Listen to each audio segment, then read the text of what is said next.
dalam zaman seperti sekarang, ada negara besar tidak mengakui negara yang pusat perkembangan dunia. Perkembangan dunia itu pusatnya bukan di Amerika, bukan di Inggris, bukan di Australia, di Yerusalem. Geger Yerusalem, geger dunia.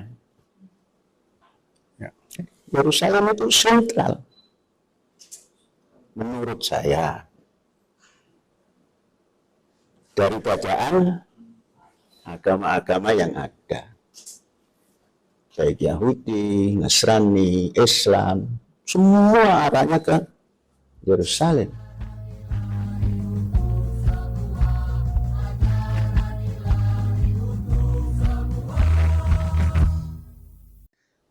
Kami sudah dengar tadi khotbah sholat Id, sangat menyentuh. Kita belajar sejarah tentang Israel, ternyata begitu runtut diceritakan. Kita ingin lebih dalam sebenarnya sudah banyak hal yang kita dapatkan tadi, karena kemarin sempat ada riak-riak penolakan ini soal politik olahraga begitu. Ke depan harapan kita, bagaimana hubungan kita Israel, lalu hubungan kita dengan Palestina juga, untuk kita menjadi jembatan membawa perdamaian begitu. Sesungguhnya tidak ada yang sulit, karena bangsa Indonesia sudah dibekali oleh preambul daripada Undang-Undang Dasar 1945. Tadi sudah disampaikan bahwa preambul ini sangat luar biasa. Tidak ada satu diktum pun yang memberikan batasan untuk tidak berhubungan dengan negara manapun, dengan kegiatan apapun. Tidak ada di situ yang membatasi harus berhubungan dengan negara yang bertuhan, atau larangan untuk berhubungan dengan negara yang tidak memiliki dasar ketuhanan. Yang ada adalah menciptakan dunia ini damai. Dan yang namanya penjajahan itu tidak ada di muka bumi. Itu kan pesan dasar. Kemudian prakteknya tidak bisa kita vakum. Makanya kita harus mengolah pikir sehingga menjadi bangsa yang cerdas. Nah, cerdas itu artinya bisa hidup secara umat antar bangsa. Nah, satu di antaranya contoh yang hari ini terjadi, dengan emosional menolak kehadiran bangsa Israel yang mempunyai hak untuk ikut bertanding dalam sebuah turnamen sepak bola internasional. Kemudian dengan serta-merta emosional ditolak hanya karena tidak mempunyai hubungan diplomatik. Dan hanya karena itu bangsa Israel. Semestinya dengan undang-undang dasar yang ada ini, bagi bangsa yang cerdas atau pimpinan negara yang cerdas, itu memanfaatkan semua itu. Dimanfaatkanlah kebuntuan-kebuntuan yang terjadi ini untuk menjadi jalan pembuka. Sekalipun orang mengatakan politik tidak boleh dicampurkan dengan olahraga, sesungguhnya pernyataan itu sudah pernyataan politik. Karena politik itu adalah sebuah cara untuk mencapai tujuan. Jadi ngomong seperti itu adalah ngomong politik. Nah, alangkah baiknya kalau sudah ngomong politik dalam olahraga, ia memanfaatkan olahraga itu. Pemain-pemainnya main di lapangan, tokoh-tokohnya main di meja, berunding. bagaimana caranya. Kalaulah belum secara resmi, ya secara tidak resmi berunding. Bagaimana baiknya kita berhadapan dengan tetangga yang juga sudah merdeka. Sama halnya dengan Palestina, Israel sudah merdeka. Kita sudah mengakui kemerdekaan Palestina, walaupun Israel belum mengakui atau belum membuka hubungan diplomatik, seperti halnya Indonesia. Nah, sesungguhnya dengan cara yang seperti kemarin, itu sangat menguntungkan, bukan hanya ekonomi. Ekonomi itu bisa dibuat yang lain. Tapi hubungan antar bangsanya itu yang lebih berharga di dunia ini. Tapi itu sudah terjadi, ditolak oleh unsur-unsur yang kupeh. Kalau dulu Bung Karno mengatakan Pak Harto itu kupeh. Nah, hari ini orang-orang yang menolak itu termasuk yang dikatakan Bung Karno kupeh. Artinya keras kepala tanpa menggunakan isi kepala. Jadi itu sungguhnya kesempatan yang telah hilang itu. Bagaimana tanggapan Syekh begitu terjadi penolakan itu? Ada satu media di Israel, Jerusalem Post namanya, menyebut itu menunjukkan bahwa Indonesia masih termasuk negara terbelakang begitu karena menolak kehadiran dari tim sepak bola mereka. Ya boleh-boleh saja berkomentar seperti itu. Namun kita jawab, Indonesia tidak terkebelakang. Mungkin orang yang hari ini tampil sebagai manajer-manajer negara ini yang terbelakang atau lambat berpikirnya. Bukan terbelakang. Kalau terbelakang itu nggak bisa maju, lambat berpikirnya. Kata anak-anak itu tell me gitu. Telat mikir. Jadi nggak terbelakang. Ya, kami nggak mau dikatakan terbelakang gitu kan. Walaupun digeneralisir oleh orang-orang Israel, kalau kami tidak. Ini pimpinannya yang telat mikir. Tell me, telat mikir. Bagaimana Jerusalem, ibu kota yang menjadi rebutan?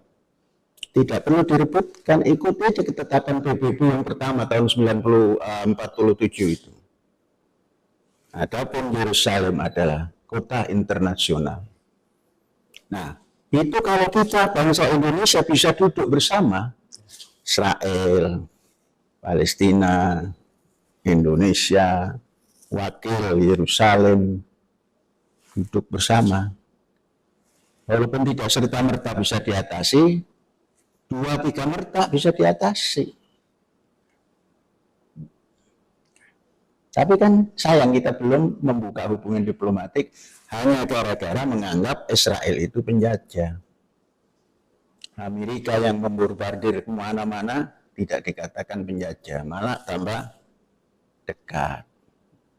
Prancis yang sampai hari ini punya jajahan itu, kita dekat. Satu lagi pertanyaan saya sebelum ke Mbak Yeni nanti. Dulu di masa Gus Dur, kan sudah pernah diumumkan agar hubungan dengan Israel itu dibuka. Belum, Gus Dur itu menjadi presiden yang tidak memanfaatkan kepresidenannya. Cerita sebelum dan cerita sesudah. Ketika jadi presiden tidak. Yang saya tahu, yang Perdana Menteri Israel yang datang ke Jakarta itu justru Pak Harto. Yang kemudian setelah Perdana Menteri itu berbincang dengan Pak Harto, sampai di Yerusalem tidak lama dibunuh oleh orang Yahudi. Jadi Pak Harto bukan Gus Dur, salah saudara-saudara. Pak Harto yang punya keinginan untuk mendekatkan. Pak Harto yang membuka apa namanya, kedutaan. Dan Pak Harto yang memberi fasilitas rumah Jalan Diponegoro itu. Duta pertamanya sahabat saya. Pak Harto, jangan salah. Jangan jasa baik Pak Harto itu dipendam dalam-dalam sampai tidak nampak. Kalau mungkin bergaul tatkala di luar mungkin. Tapi tatkala menjadi presiden, tidak ada. Yang ada diskusi adalah Pak Harto. Di istana Pak Harto. Jadi jangan dibuang itu sejarah. Ya. Pak Harto yang telah berdepan-depan di Jakarta dengan Perdana Menteri. Kalau tidak salah, Elias Sharon itu siapa itu? Perdana Menteri Israel. Datang di Jakarta, Perdana Menterinya. Berangkat langsung dari Beijing, turun di Halim. Yang saya tahu, kalau Gus Dur cuma cerita sebelum dan sesudah jadi presiden. Nggak ada itu. Terima kasih. Saya ingin menegaskan kembali, tadi Syekh mengatakan bahwa apapun perkataan media-media luar, yang jelas Syekh sendiri menolak keras ya pernyataan itu bahwa Indonesia karena menolak tim Israel dalam olahraga ini dikatakan terbelakang tuh sama sekali nggak ya berarti ya? Saya tidak menolak, cuma tidak mau. Indonesia kita ini dikatakan negara terbelakang. Kalau pimpinannya boleh, pimpinannya telat mikir. Pimpinan kan banyak di sana. Telat mikir. Terus tidak memahami falsafah preambul itu. Bagi saya memahami falsafah preambul itu negara terbuka kita ini. Kepada yang ateis pun kita buka. Yang ateis tidak ada. Bagus. Baik, berikutnya adalah tadi terkait yang hubungan diplomatik yang sampai hari ini oleh pemerintah kita, pemerintah Indonesia dengan Israel itu belum terbuka. Nah, menurut saya ini dalam kondisi kita yang makin maju ke depan, bagaimana hal ini perlunya gitu untuk makin mengarah ke sana? Maksudnya Membuka diri untuk menjalin hubungan diplomatik. Umpamanya bisa dilaksanakan itu oleh pemerintah yang sah. Seandainya tidak, kalau saya ada kesempatan saya akan bicara di Israel, walaupun tidak mewakili Indonesia, mewakili pribadi. Mungkin nanti diekspos. Setelah itu sampai ke Jakarta. Ya kan harus ditempuh itu. Sebab sangat lucu dalam zaman seperti sekarang ada negara besar tidak mengakui negara yang pusat perkembangan dunia. Perkembangan dunia itu pusatnya bukan di Amerika, bukan di Inggris, bukan di Australia, di Yerusalem. Geger Yerusalem, geger dunia. Yerusalem itu sentral. Menurut saya, dari bacaan agama-agama yang ada, baik Yahudi, Nasrani, Islam, semua arahnya ke Yerusalem. Jadi harus ditempuh. Kalau tidak negara atau pemerintah negara, ya person-person ini harus berusaha mendekat supaya cair. Nah itu, seperti itu. Tadi kami tangkap apa yang saya sampaikan bahwa peradaban kita sebenarnya sudah maju. Kalau menjawab apa yang disebutkan Jerusalem Post tadi. Tapi kita garis bawahi, saya tadi sebut pemimpin kita telak mikir begitu. Pertanyaannya bagaimana agar pemimpin kita tidak telak mikir? Indonesia jangan diatur partai. Partai itu hanya mengantarkan wakil-wakil rakyat. Perundingannya jangan partai, perundingannya rakyat. Di majelis permusyawaratan rakyat. Bukan di partai-partai.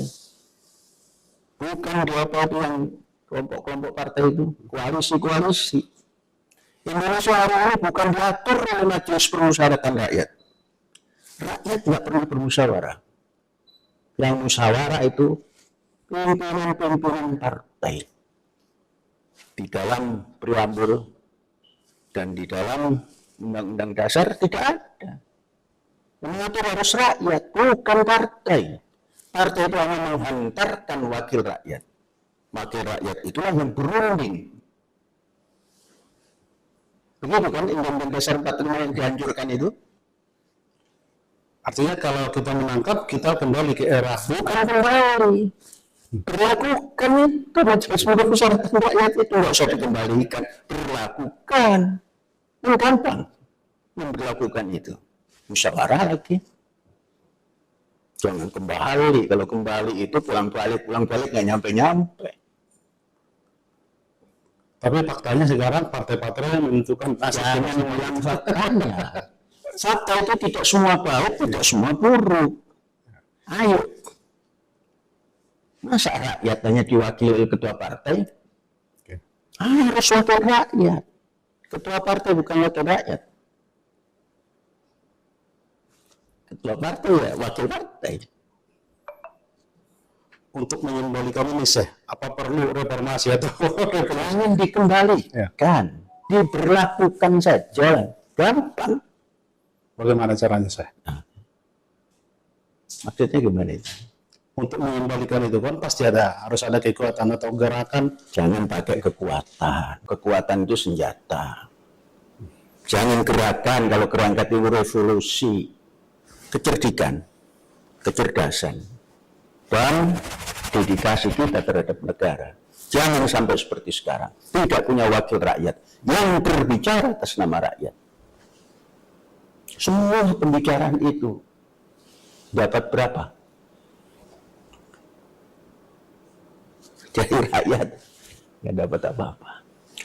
Mungkin gini sih, maksudnya mungkin lewat itu lobby yang dilakukan di tingkat atas. Untuk apa itu? Untuk maksudnya satu hubungan yang tadi rekan saya bilang Pak Hotman.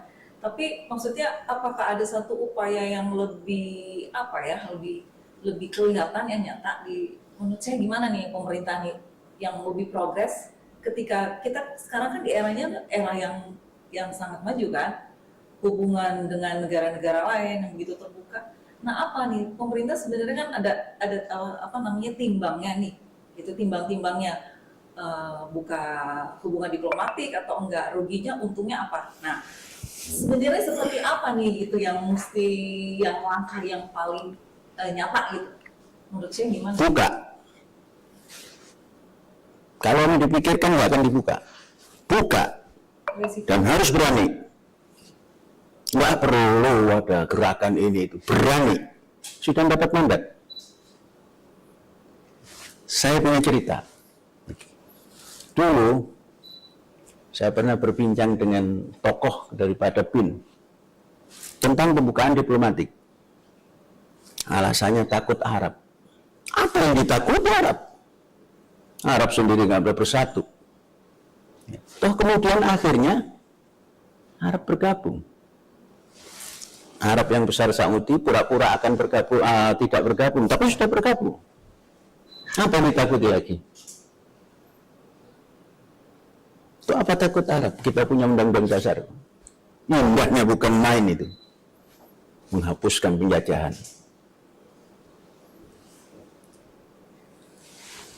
Harus berani.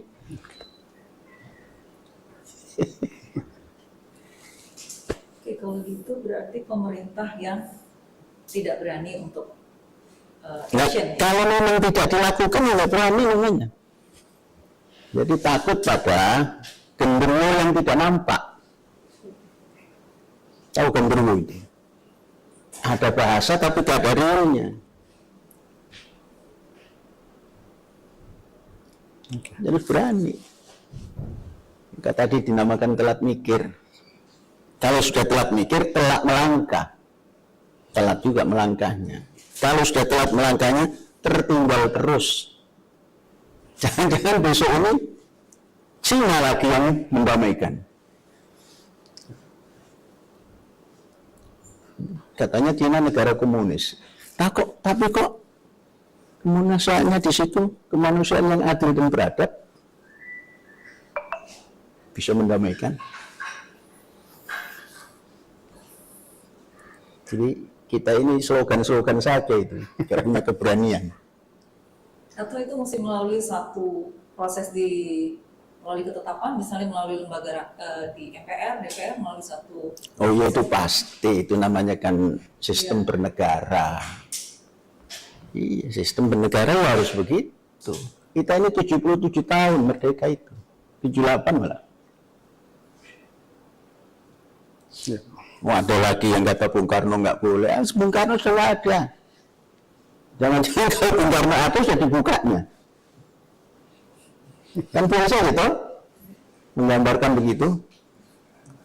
Oh ini dulu Bung Karno dulu, Bung Karno sekarang boleh. Apa buktinya diwakili oleh Panji Gumilang? Iya, Panji Gumilang hari-hari baca pemikiran Bung Karno. Tidak ada orang yang memiliki buku di bawah naungan bendera revolusi dari tahun 63 sampai sekarang, sampai lecet. Panji Gumilang yang punya.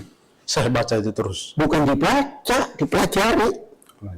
Kalau cuma dibaca itu, baca Quran di masjid dengan lagu, membaca toh, tapi belum tentu belajar toh. Dan mungkin perbedaan di era Soekarno itu, kalau di zaman Soekarno kan kita masih 70 juta jiwa, sekarang 270 jiwa. Iya. Perbedaan suasana batinnya juga berbeda. Oh enggak, yang berbeda, Bung Karno belum punya klik sampai ke Israel. Dulu mau ke Israel itu iuran, bayar, ayo saya belikan tiket. Sekarang nggak pakai klik, senang gimana lo? Klik. Masa enak Bung Karno. Jadi jangan dibawahkan dulu dan sekarang. Kalau sekarang ya Bung Karno duluan kalau masih hidup. Nah, ini, ambilkan handphone. Saya mau telepon. Titik-titik selesai. Ini pertanyaan terakhir dari saya. Tadi kalau Syekh bilang tidak perlu gerakan, tidak perlu kekuatan, pemimpin yang harus tercerahkan. Bagaimana merogoh hati mereka agar bukan partai-partai ini yang dalam kamus pelasnya mereka menjadi perwakilan rakyat, tapi benar-benar nurani mereka dipakai sebagai pemimpin, benar-benar memikirkan masyarakat negara ini ke depan. Ya itu kan mereka yang jadi ketua partai. Kita ini hanya memberikan sumbangsih pemikiran. Ya ajakan yang kita ajak. Ayo kita tampil sebagai bangsa yang go internasional dalam segala bidang. Maka pendidikannya harus dirubah, global education. Cara berpikir global. Berilmu global. Jadi sentuhannya dari pendidikan. Oh, ya. Kemudian solidaritinya global. Nah, sekarang solidaritas partai. Partainya partai lokal,